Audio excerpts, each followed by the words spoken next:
The Grand Synod of the Guardian Ascendancy was not merely a room. It was a biosphere of calculated intimidation, a cavernous hollow carved from the living crystal of the moon Xylos, orbiting the gas giant that served as the cradle of their civilization. The air here shimmered with the suspended dust of crushed gemstones, breathing an opalescent haze that smelled of ozone and ancient, sterile ambition. High Exarch Valoris stood at the apex of the obsidian podium, his multifaceted eyes reflecting the dizzying swirl of the galactic map projected in the center of the chamber. He felt the weight of 10,000 years of genetically perfected history pressing down upon his slender, elongated shoulders. Around him, the representatives of the Galactic Concordat floated in their gravity-nullified pods, a sea of silks, chitin, bioluminescence, and arrogant silence. They were the masters of the known universe, the architects of the harmonic shielding that had rendered war obsolete, the philosophers of the energy state, beings who had transcended the crude mire of combustion and kinetics. And yet today, the atmosphere was thick with a sensation Valoris had not tasted in centuries: apprehension. It was a bitter, metallic taste, discordant with the sweet nectar of the Synod's air scrubbers. They were gathered here not to discuss trade routes or stellar drift, but to address the anomaly that had parked itself on the fringe of the Concordat's sensor net: the humans. Valoris manipulated the interface before him with a wave of his three-fingered hand, causing the galactic map to zoom in on the edge of the Perseus arm, a region of space usually reserved for nebulas and dead stars. There, hovering in the void like a scar on the face of perfection, was the vessel. The Concordat had mocked it for 3 standard cycles. They had laughed at its jagged silhouette, its lack of elegant curves, its gross, industrial reliance on hardened matter rather than energy fields. It was a monstrosity of welded plates and exposed piping, a ship that looked less like a traveler of the stars and more like a derelict refinery torn from the surface of a dying world and hurled into the dark by a desperate god. The laughter, however, had died down in the last hour, not because the ship had done anything threatening, but because the silence emanating from it was absolute. It did not hail them on the quantum entanglement frequencies. It did not pulse with the rhythmic greeting of a civilized species. It simply sat there, bleeding low-level radiation into the pristine vacuum, waiting. "They are a primitive embarrassment," hissed Counselor Xiphos, a reptilian dignitary whose species, the Draconi, prided themselves on the aesthetic beauty of their solar sail armadas. Xiphos's pod drifted closer to Valoris, the anti-grav engines humming softly. "Why have we allowed this debris to linger in our sovereign space, Exarch? The scans indicate their hull is comprised of dense, untreated alloys. Their propulsion system operates on controlled nuclear detonations. Detonations, Valoris. They are riding a continuous explosion through the void. It is barbaric. It is unsafe. It is an insult to the refined physics of the Ascendancy. I move that we dispatch a single sanitation drone to tow it into the nearest star." Valoris did not turn to face the Draconi. His gaze remained fixed on the hologram of the human ship, which the sensors identified as the UNS Ironclad. The name itself was a brutish, heavy word in the universal translator, lacking the lyrical flow of Guardian ship names like Whisper of Starlight or Ephemeral Dawn. "You mistake silence for incompetence, Counselor," Valoris said, his voice amplified by the acoustics of the crystal chamber so that it resonated in the chest cavities of every being present. "And you mistake crudity for weakness. We have studied their transmission logs. This species, these Terrans, they do not traverse the slipstream like we do. They tear through it. They do not manipulate gravity, they endure it. There is a density to their engineering that disturbs the harmonic calculations of our defense grid. The central computer cannot predict their trajectory because their trajectory ignores the subtle currents of subspace. They fly in straight lines." A ripple of uneasy amusement moved through the chamber. To fly in a straight line was the height of inefficiency. It required infinite energy and ignored the natural curvature of spacetime. It was the act of a species that did not understand the universe, or worse, a species that refused to obey it. But the amusement was short-lived as the great doors of the Synod chamber groaned, a sound that should have been impossible in this place of frictionless engineering. The heavy blast doors, usually sealed against the vacuum, began to part. The humans had not been summoned, yet they were here. Valoris felt a spike of irritation. He had granted them docking clearance only for a diplomatic S. Huddle expecting a small, humble craft. Instead, the floor of the chamber vibrated. The vibration grew from a subtle tremble to a teeth-rattling quake. The Synod members gasped, their floating pods bobbing erratically as the stabilization fields struggled to compensate for the sudden intrusion of mass. Into the docking bay, which opened directly into the rear of the legislative amphitheater, came the human shuttle. It was a blocky, ugly thing scorched black by atmospheric entry, landing on hydraulic legs that hissed and clanked with the sound of grinding metal. It did not float. It did not glide. It fell with controlled violence, slamming into the pristine landing pad with a force that cracked the decorative tiling. Steam vented from its undercarriage, obscuring the elegant murals of the Ascendancy's history. From the ramp of this industrial beast walked 3 figures. They wore no flowing robes, no energy shimmer weave. They were clad in heavy, pressurized suits of matte gray fabric, reinforced with rigid plates over their vital organs. They walked with a heavy, deliberate gait, their magnetic boots clanking against the floor with a rhythmic, devastating finality. The leader, a human of advanced age with a face like eroded sandstone, removed his helmet. His eyes were dark, tired, and devoid of the wonder that usually filled the eyes of new species entering the Synod. "I am Admiral Vance," the human said. His voice was not amplified, yet it carried. It was a gravelly baritone, stripped of pretense. "You sent a distress beacon, we answered." Valorous blinked, his multifaceted eyes cycling through the visual spectrums to detect deceit. "We sent no beacon to you, Admiral. The beacon was a general warning, a precaution regarding the spatial distortions near the Vale of Antares. It was not an invitation for this." He gestured vaguely at the steaming shuttle and the human's armored attire. "You have entered a zone of high diplomacy wearing the garments of war. You bring a ship that leaks radiation and insults the aesthetics of our space. The Council is debating whether to impound your vessel for safety violations." Vance did not look impressed. He looked around the shimmering crystal hall at the floating pods of the galaxy's elite and then back at Valoris. "Safety violations," Vance repeated, testing the words as if they were foreign. "We picked up signatures of a Class 9 void incursion, the kind that eats civilizations. We brought the ironclad because it's the only thing we have that can survive the gravity shear of a Class 9. If you think this is a social call, you're mistaken. We aren't here to join your club. We're here because your general warning sounds exactly like the dinner bell for the Scourge." The word Scourge hung in the air, heavy and unfamiliar. Counselor Xiphos laughed, a wet clicking sound. "Scourge, you speak of myths, human. You speak of nursery rhymes used to frighten hatchlings. The void is empty. We have mapped it. We have sanitized it. Our energy grids are impenetrable. If there were threats, our sensors would have detected them long before your archaic radar dishes. You are trying to frighten us into an alliance. It is a clumsy tactic." Vance stared at the lizard-like alien for a long moment, his expression unreadable. "We don't have radar dishes, Counselor. We listen to the ground. We listen to the vibration of the vacuum, and right now the vacuum is screaming." As if choreographed by a malevolent director, the lights in the Synod chamber flickered. The opalescent haze turned a sickly gray. The great holographic map in the center of the room distorted, the stars stretching into long, bleeding streaks of red light. A deep, resonant thrum began to permeate the station, a sound not heard with the ears but felt in the marrow of the bone. It was the sound of reality tearing. The alarms of the Ascendancy, melodic and polite chimes designed not to induce panic, began to warble. Then the screaming started, not from the humans but from the sensors. The main view screen, a colossal pane of diamond glass overlooking the local star system, darkened. The stars were being blotted out. Emerging from the slipstream was not a fleet of ships but a cloud of geometric darkness, a swarm of millions of crystalline shards that moved with a singular hive-mind intelligence. They did not fly, they infected. They latched onto the fabric of space and dragged themselves forward. The Scourge. "Shields," Valoris screamed, his composure shattering like the glass he stood upon. "Activate the harmonic barrier, all fleets to intercept vectors." The response was immediate. The Ascendancy's fleet, a glorious armada of golden, teardrop-shaped vessels, rose to meet the darkness. They were beautiful, swift, and armed with the most advanced coherent light weaponry in the galaxy.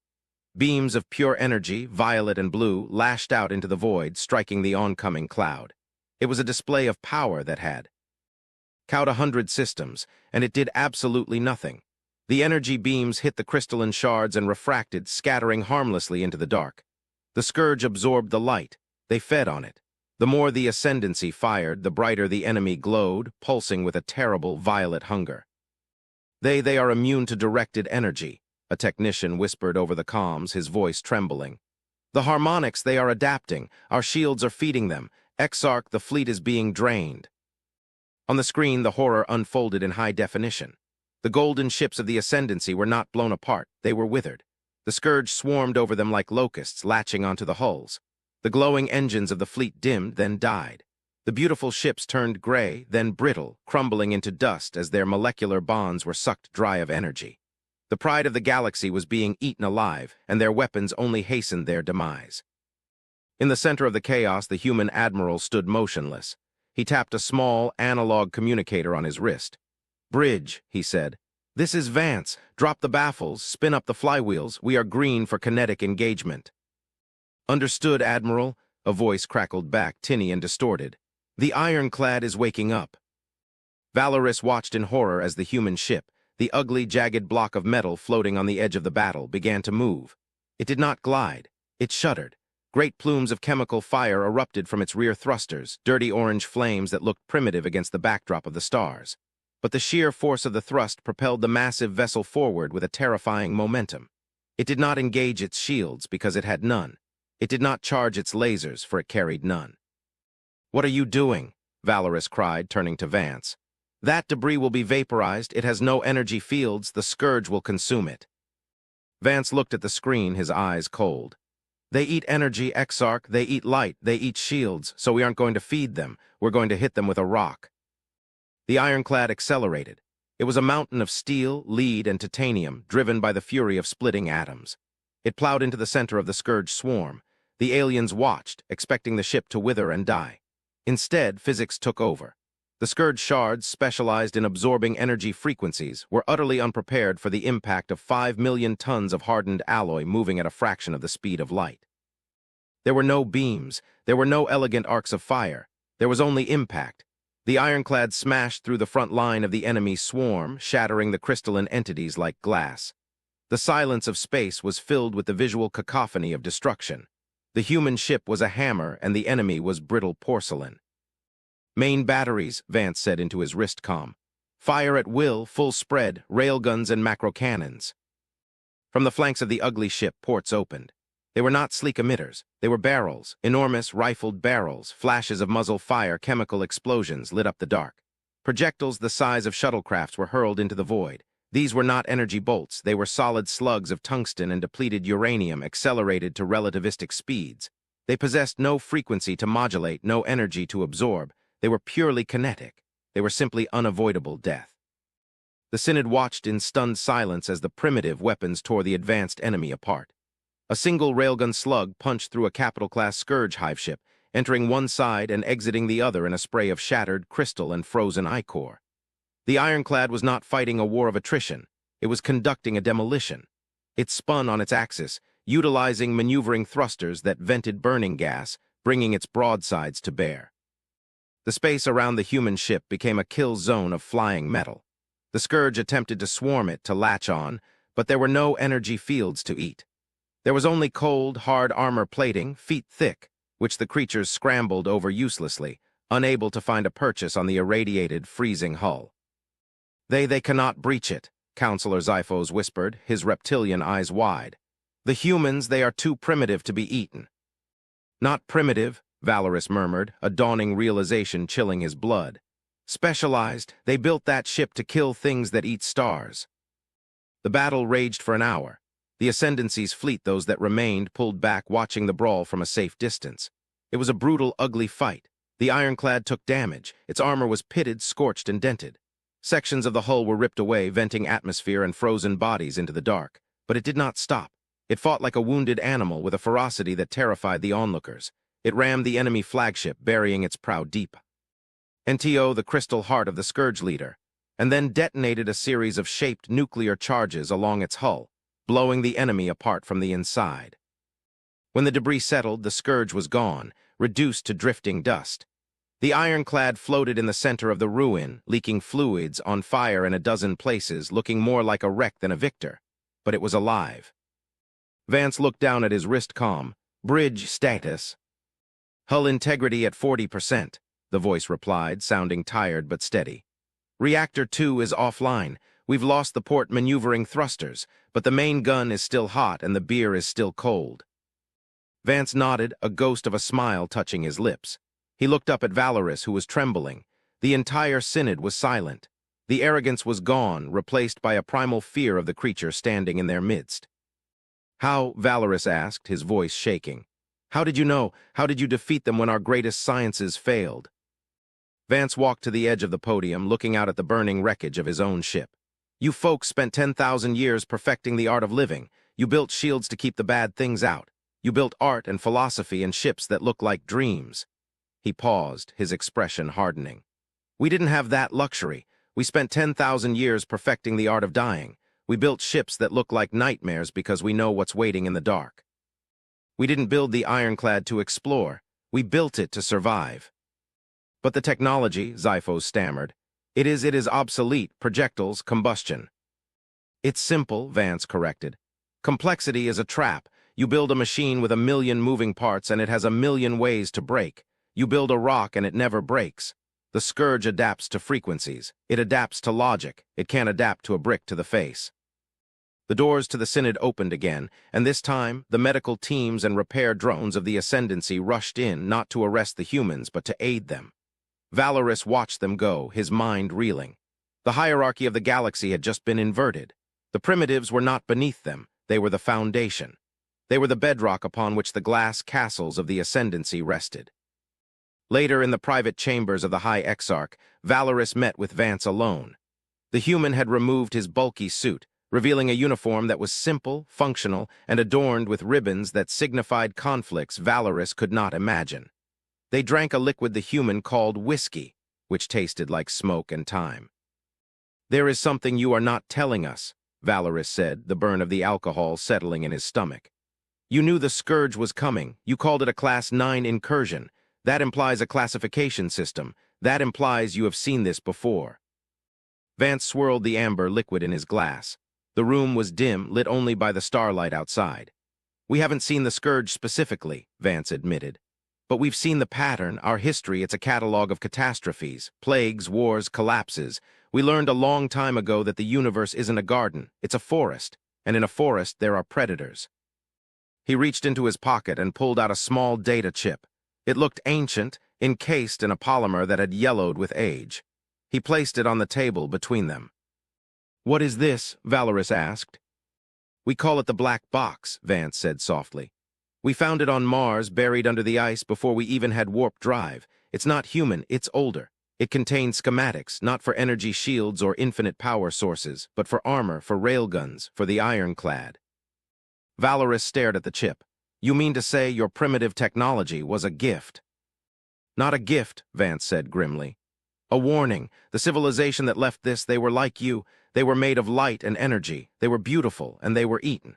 They left this behind to tell the next species, us, not to make the same mistake. They told us that when the lights go out, the only thing that matters is how hard you can hit back." Valorous felt a chill that had nothing to do with the temperature of the room.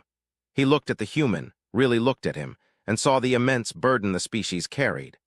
They had intentionally stunted their own aesthetic evolution, embraced the ugly and the brutal, because they knew they had to be the galaxy's bodyguards. "The Scourge," Valorous whispered. "They were a scout force." Vance nodded. "The ironclad took down a patrol, a hunting party, but the main swarm, it's out there, and it's hungry."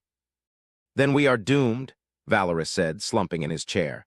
"Our fleets are useless. We cannot rebuild our entire civilization to match your crude designs in time." "You don't have to," Vance said, leaning forward. "That's why we're here. You be the shield. You keep the lights on. You make the art and the music and the philosophy. You be the thing worth saving." "And you," Valorous asked, "what will you be?" Vance stood up, finishing his drink.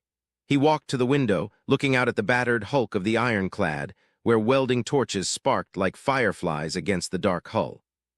"We'll be the sword," Vance said. "We'll be the monsters you need so you don't have to be." The weeks that followed were a blur of unprecedented activity. The Ascendancy, for the first time in its history, opened its shipyards to a foreign power. They did not try to upgrade the human ships with delicate tech. Instead, they used their massive industrial fabricators to churn out plates of densified alloy that the humans could not produce fast enough on their own. They built ammunition. Millions of tons of tungsten rods were forged in the heat of the Ascendancy's stars. The beautiful, crystal cities of the moon Xylos became factories for war. But the true shift was psychological. The aliens who had looked upon humans with disdain now looked upon them with a mixture of fear and reverence. They saw the humans walking through the corridors of the station, loud, brash, and ungainly, and they saw them as the ancient warriors of legend. The humans did not meditate, they trained. They did not debate, they drilled. They were a species of singular focus. One evening, as the repairs on the ironclad neared completion, Valorous found Vance on the observation deck, looking out into the deep void. The stars seemed different now, less like jewels and more like campfires in a vast, encroaching night. "We have decrypted more of the black box data," Vance said without turning. Valorous approached him, and what does it say? "It gives coordinates," Vance said. "The center of the galaxy, the supermassive black hole, Sagittarius A star." "That is a grave of gravity," Valorous said. "Nothing exists there." "The message says otherwise," Vance replied. "It says there's a signal, a constant, kinetic thrum. We thought it was background noise, but now that we know what to listen for, it's a heartbeat." Valorous gripped the railing. "What is living inside a black hole?" "Not living," Vance said. "Waiting, the message calls it the Bastion. The precursors, the ones who died, they didn't just leave blueprints, they left a fallback, a fleet, not of ships, but of constructs, planetary-scale kinetic platforms, buried in the accretion disk where the energy eaters can't go." "And who can activate them?" Valorous asked, though he already knew the answer. "Only something that uses kinetic triggers," Vance said. "Only something that can fly into a gravity well that crushes light and punch a code into a physical keypad." The realization washed over Valorous. The humans were not just warriors, they were the key. The entire evolutionary path of the galaxy had bifurcated. The ascendancy had gone up, towards the light, towards the ethereal. The humans had gone down into the dirt, into the heavy, crushing reality of matter. And now, the two halves had to rejoin. "We are going to go get them," Vance said. "The Ironclad and the rest of the Terran battle group, we're going to the core." "That is a suicide mission," Valorous said. "The radiation alone." "We like radiation," Vance said dryly. "Keeps us warm." "I will go with you," Valorous said suddenly. The word surprised him. He was a creature of politics, of safety. But looking at the human, he realized that safety was an illusion. Vance turned, raising an eyebrow. "It's going to be a rough ride, Exarch. No gravity plating, no synth food, just ration packs and 10 GS of acceleration." "I have spent my life floating," Valorous said, straightening his back. "I think it is time I learned how to walk." The departure of the Ironclad was not a silent affair. It was a spectacle. The Ascendancy fleet formed a corridor of honor, their golden ships flanking the humans' jagged monstrosity. As the human engines fired, a deep, guttural roar that vibrated through the hulls of the delicate alien ships, the Ascendancy crews did not recoil. They saluted. The journey to the galactic core was a descent into madness. As they approached the dense clusters of stars near the center, the fabric of space became turbulent. Gravitational eddies tossed the Ironclad like a leaf in a storm. Inside the ship, Valorous learned the true meaning of human endurance. He saw the crew working in shifts that would kill an Ethel Guardian. He saw them patch hull breaches with hand welders while the room was depressurizing. He saw the camaraderie, the grim humor, the songs they sang when the turbulence was at its worst. They were a people forged in stress. They did not break, they compressed. When they finally breached the accretion disk of the supermassive black hole, the view was terrifying. A swirling maelstrom of fire and light, orbiting a sphere of absolute nothingness. The gravity was immense. The Ironclad groaned, its metal frame screaming under the tidal forces. "Steady," Vance ordered from the command chair. He was strapped in, blood trickling from his nose due to the pressure. "Target the coordinates, launch the probe." They fired a kinetic penetrator into the swirling dust. It was a solid spike of data aimed at a specific anomaly in the cloud. For a moment nothing happened. The darkness swirled. Then the darkness answered. From the accretion disk, massive shapes began to rise. They were not ships. They were moon-sized gears, enormous clockwork mechanisms of dark matter and neutronium. They clicked and whirred, a mechanical sound that defied the vacuum, transmitted through the gravity waves themselves. It was the Bastion, a galaxy-sized mechanism of kinetic defense. "By the great light," Valorous whispered, staring at the screen. "It is a clock." "It's a meat grinder," Vance corrected, "and we just turned the handle." The Bastion activated. The gears turned, grinding against the fabric of spacetime. They generated a frequency, not of energy, but of anti-resonance, a vibration that shattered crystalline structures. The signal propagated outward, faster than light, riding the gravitational substructure of the galaxy. Back in the Ascendancy space, the Scourge main fleet had just arrived. A billion shards of darkness ready to feast. But as the signal from the core hit them, they stopped. They began to vibrate. The beautiful, terrible crystals cracked. They could absorb lasers. They could eat plasma. But they could not eat a vibration that turned their own physical structure against them. Across the galaxy, the Scourge shattered. It was not a war, it was an extermination. The Bastion cleansed the stars with the ruthless efficiency of a machine built by a dead god. On the bridge of the ironclad, the crew cheered. It was a ragged, exhausted sound, but it was the sound of victory. Valorous did not cheer, he wept, tears of relief, of awe, of humility. Vance unstrapped himself, wiping the blood from his face. He looked at the alien exarch. "You all right, Valorous?" "I am redefined," Valorous said. "We thought we were the apex. We thought we were the end of history, but we were just the flowers in the garden. You are the gardeners." Vance chuckled, a dry, rasping sound. "Gardeners, I like that. Better than garbage collectors, which is what you called us last week." "I apologize," Valorous said, bowing low, a gesture of supreme respect. "I was blind, but now I see. The universe is not built on light alone. It requires stone. It requires iron." "And a little bit of stubbornness," Vance added. The return journey was slow. The ironclad was limping, its engines nearly burnt out. But when they arrived back at the Synod, the reception was legendary. The humans were not greeted as allies, they were greeted as saviors. The High Council, once so arrogant, formally requested to join the Terran Alliance, a reversal of protocol that shocked the galaxy. But the story did not end there. In the years that followed, the union of Ascendancy aesthetics and Terran durability created a new golden age.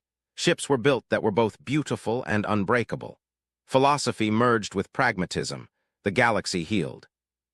Yet on the anniversary of the victory, Vance and Valorous stood once again on the observation deck of the new flagship, the UNS Unity. It was a sleek, silver vessel, possessing the grace of the Ethel Guardians and the armored spine of the humans. "There is one thing that still troubles me," Valorous said, looking out at the stars. "The signal from the Bastion. When we activated it, the black box decrypted the final file, the one you did not show the Council." Vance sighed. He looked older now, his hair completely white. "I wondered when you'd ask about that." "The Bastion was not just a weapon," Valorous said quietly. "It was a lock. We turned the key. We killed the Scourge. But a lock is usually keeping something in or keeping something out." Vance nodded. He looked into the deep dark, past the stars, past the edge of the galaxy. The Scourge were running, Valorous. They weren't invading. They were fleeing. They were trying to eat enough energy to survive the journey to the next galaxy. "Running from what?" Valorous asked, a cold dread settling in his stomach. Vance turned to him, his eyes hard but unafraid. "The silence, the thing that killed the precursors. The Scourge was just the wave before the tsunami." "So it is not over," Valorous whispered. "It's never over," Vance said. He put a hand on the alien's shoulder. "But look at us. Look at this ship. Look at your people and mine working together down there on the deck. We have the shields, we have the railguns, we have the art and the iron."